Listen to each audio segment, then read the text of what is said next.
Hello all you viewers, this is Ben C coming at you with another, a VacMedic video. And today we're going to be discussing how to completely tear down and repair a Kirby dual Sanatronic, I think 50, there's so many, and I can't remember any of the others besides dual Sanatronic 50 and dual Sanatronic 80. So we're just going to be doing this dual 80 that I have obtained, this is not the dual 80, this is the dual 50, I'm pretty sure. But, yeah. So, basically, I'm going to quickly go over how to replace the brush roll without doing it, because I don't want to take too long. But I will say, if you are following this as a tutorial on how to, be careful, because this is all cast aluminum. If there's a short circuit and it touches the casting, you will become barbecued human. Be careful. You should know already, don't mess with electricity. Don't play around with dangerous 120 volt that can kill you. I'm sure that demonetized after that word, K-I-L-L. But you know what? I don't get any money from these anyways, so I mean, I don't care. Yeah, so this is quick. Basically, you just swing this down. There's no real, it's just a little bit, it's sort of like a friction fit of sorts. Bend this back a little bit, slide this, pull this out. I've already got a new belt on it.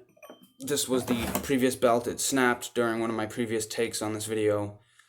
Snap. And so also, if you're, as I said, if you're following this for a tutorial on how to, be careful. Make sure that there's no belt in here, in the brushing unit, housing unit, brush, whatever, yeah. And make sure that there's none in the fan chamber, because you don't want that getting sucked up.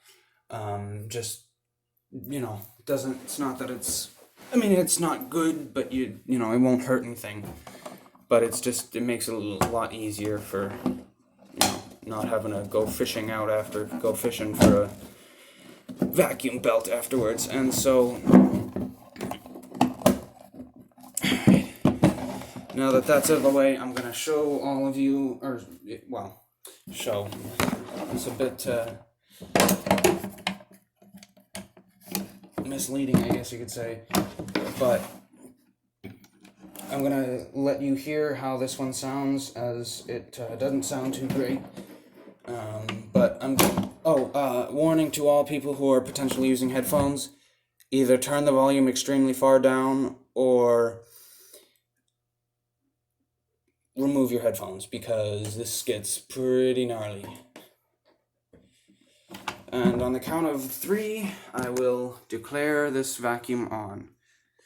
And I know this is not the brightest idea to hold it like this, but I can't really.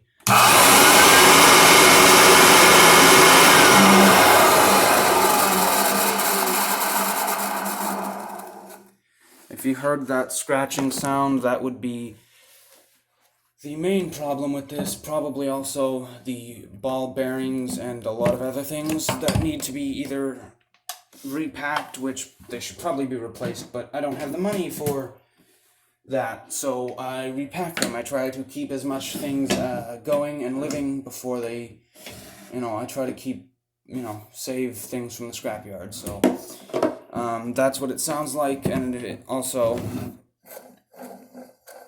you can hear as I spin the shaft,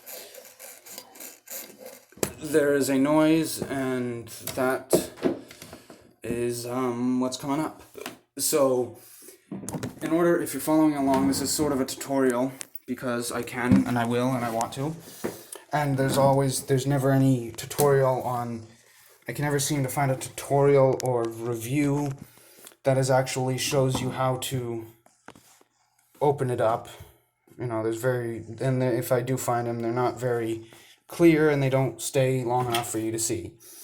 So on this, there's 3 screws. There's one right here, one right here.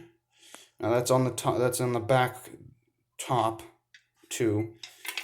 And then one at the very bottom, right before the nameplate, right here. They are Phillips drive, drive type. So you only need a Phillips or a crosshead, whatever you want to call it. Four blade, I don't know what you want to call it, but I've put them right here because I won't lose them. But yeah, just make sure you don't lose these three. You need to undo to remove the back. I've already checked the brushes. The brushes are good. But I will be removing them because I need to pull out the armature and the commutator, and so yeah. So you'll also want to make sure that if you're removing the brushes, you'll want to make sure if you do not have these, you should have them, but they're mostly for, I think, oh, I can't remember. I think they're basically to sort of help with, at this point I don't remember at all. So I'm just gonna say, if you have them, be careful, because they are exposed to a lot of UV from the arcing and sparking of the commutator bar and the brushes, so they're probably very brittle. These ones seem to have been replaced some point, and then this was not used for quite a while. So this one has a little bit more wear, as well as some, dust. But usually these are yellowed and or missing or broken, or will break if you're not careful. There's those. Make sure that if you're sticking your hand under here, be careful, because sometimes I've never seen it. I've personally never seen it, but it is possible for the bulb to have shattered, and there might just be what's left of the bulb with some glass, maybe. So be careful what you're sticking your hand in here. Make sure also don't stick your hand in the socket, which actually I should probably check. Let me see here. Let's pull out the torch mode on my phone. And no, there is no bulb in there, or well, yeah, you know what I mean. There's the contacts. There's two contacts, and yeah. So let me turn off torch mode for now. Off, and start removing the brushes. So I'll be right back. Alright, so basically what you want to do to remove these brushes, the motor brushes, is, I'm going to show you on this one because it's the easiest to show you, because I don't have a very good camera set up. Basically on this specific model, you want to basically depress and push back. You'll want some sort of like a O-ring pick or a dental pick. That's because if you look here, there's a little there's this brass tab, and then there's a little spot that's silverish right there. You want to press there and slide back. And let me just put it back in place to show you. There's also a piece of metal that's a little bent right there. So when you press down, you'll want to slide it back, and then you can slide it the rest of the way out like this.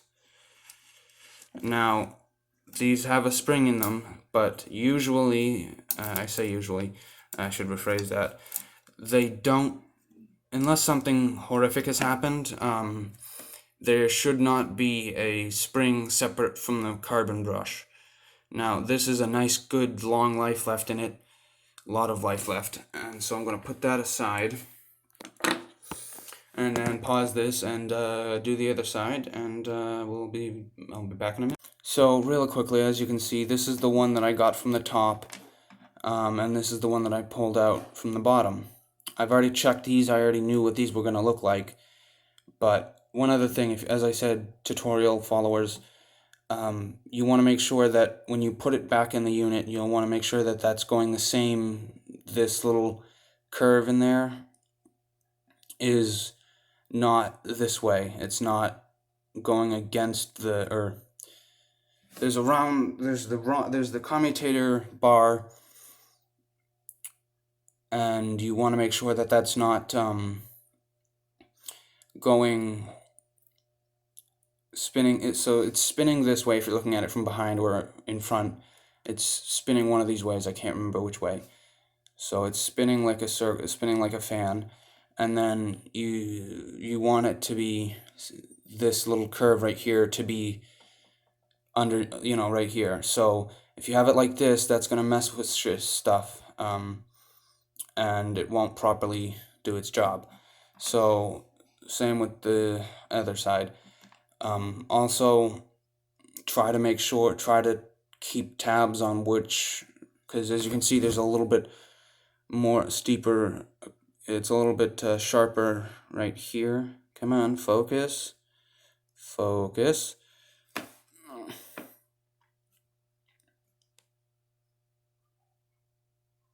It's a little bit of a steeper, it's like a jump right here that's longer. That is because of the way it spins. So actually, since this goes on the bottom, this would be spinning this way.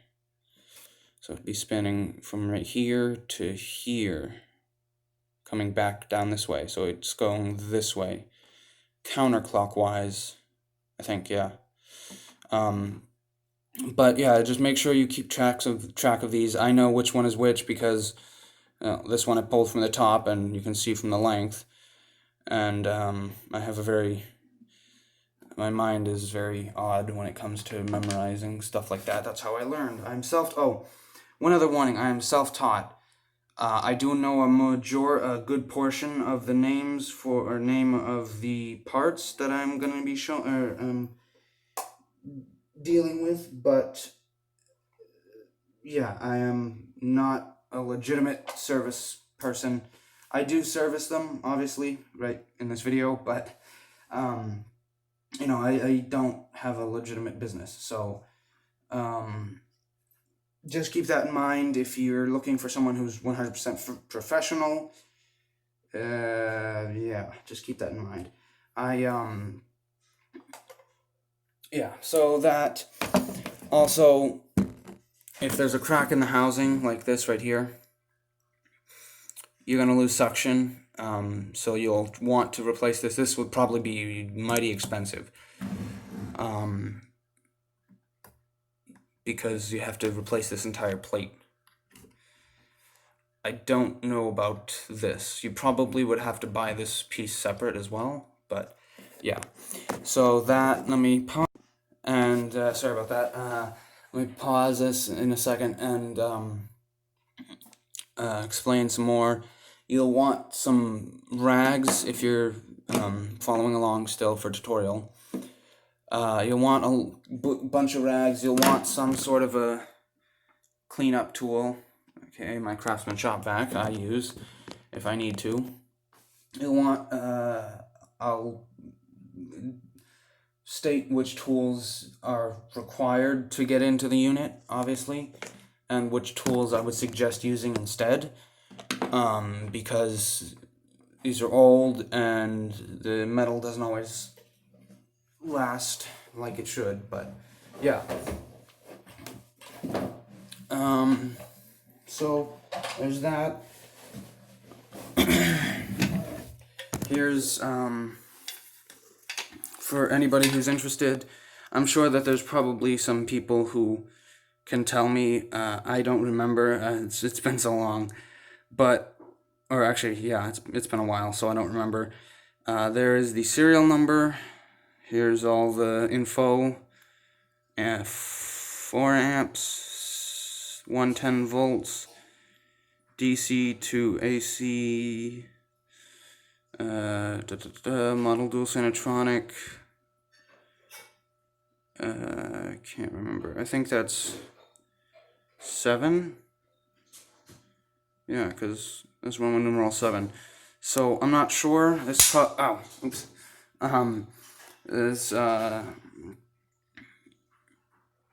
So yeah, there's that. Now, this is probably the last time you'll see this one. Actually, I should say this. This is important. To remove the handle, you need to remove a pin. that pin is located here. If it is stuck, I would suggest, if you need to, either use a penetrant oil. Don't use like the freeze off or this kind of yeah, it's a little late for that, but this kind of stuff. Use like a WD-40 or something. I might as well show it now that I've said that. But CRC, this stuff, or something that's specifically designed as a penetrant oil, and let it soak for at least 24 hours. Every couple of hours, go back and spray it to make sure that it doesn't dry up. If you don't feel like doing chemicals and stuff, you can take a soft mallet, rubber mallet. Don't be, you can get these at the dollar store. I would not, obviously I'm not saying beat it, I'm just saying, tap, tap, tap. And it should, if it's not too stuck, I mean, with this method, it's a little barbaric, but it will get the job done. As you can see, it popped out. This didn't need to be, so that was easier. Try not to use the metal one. If you have a metal one, don't use it. Use a rubber, because, well, you don't want to damage anything, and rubber absorbs a lot of the shock, and so yeah. So as I said, with the brushes, you need some sort of a dental or O-ring pick.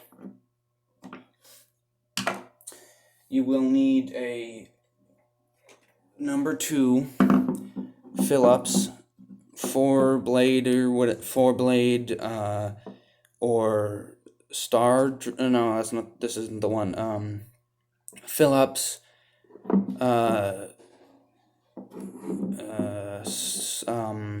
Phillips number 2. There's several different names for it. People call them, but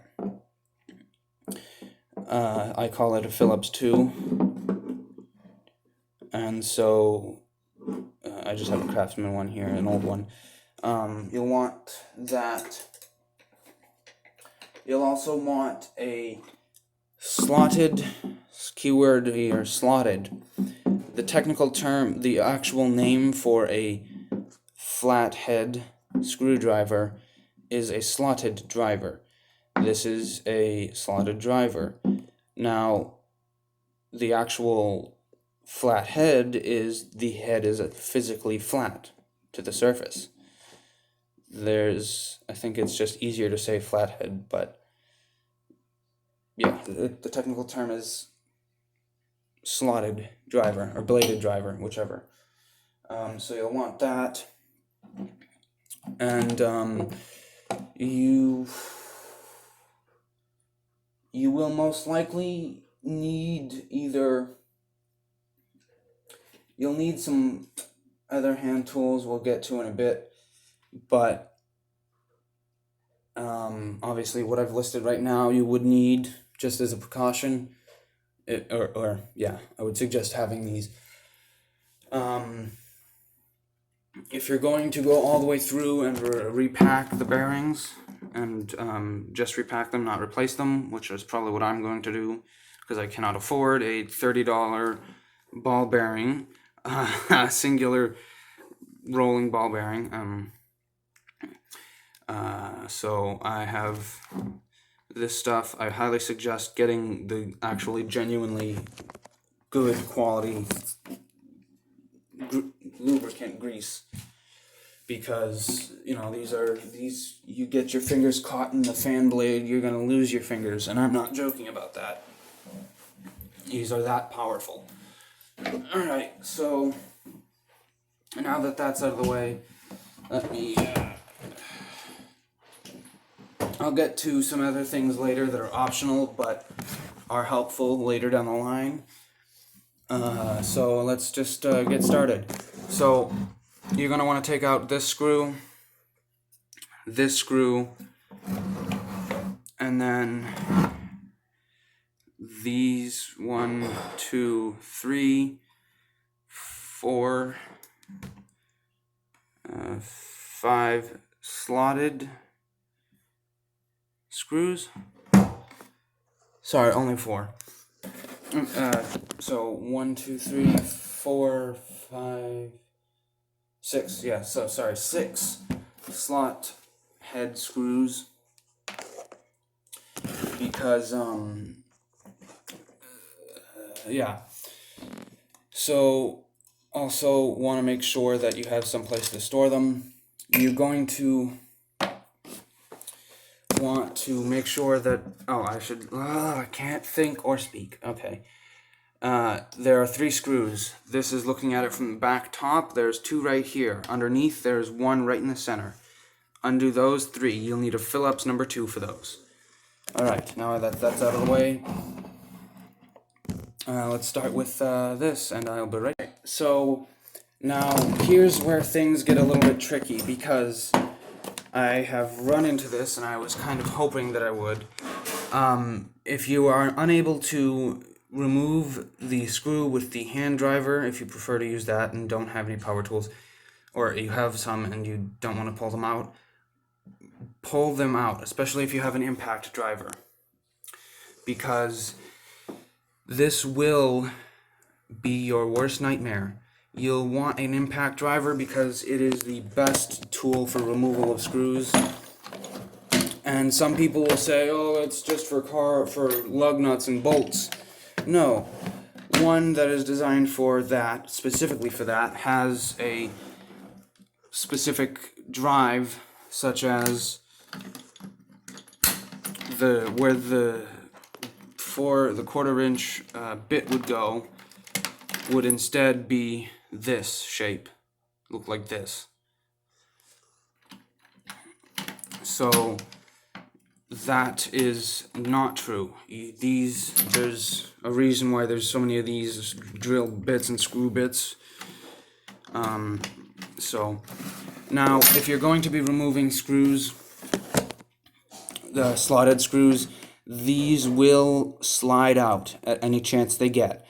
I suggest, if you can, get a sleeve, sleeve that holds the screw. You can see that, yeah. And so basically what you'd want to do is just put this on the screw and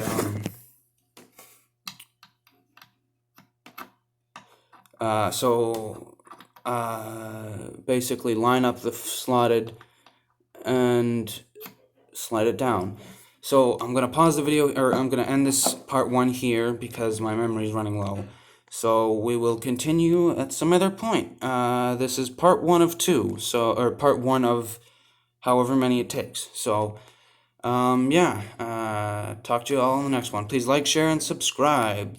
Thank you, and goodbye.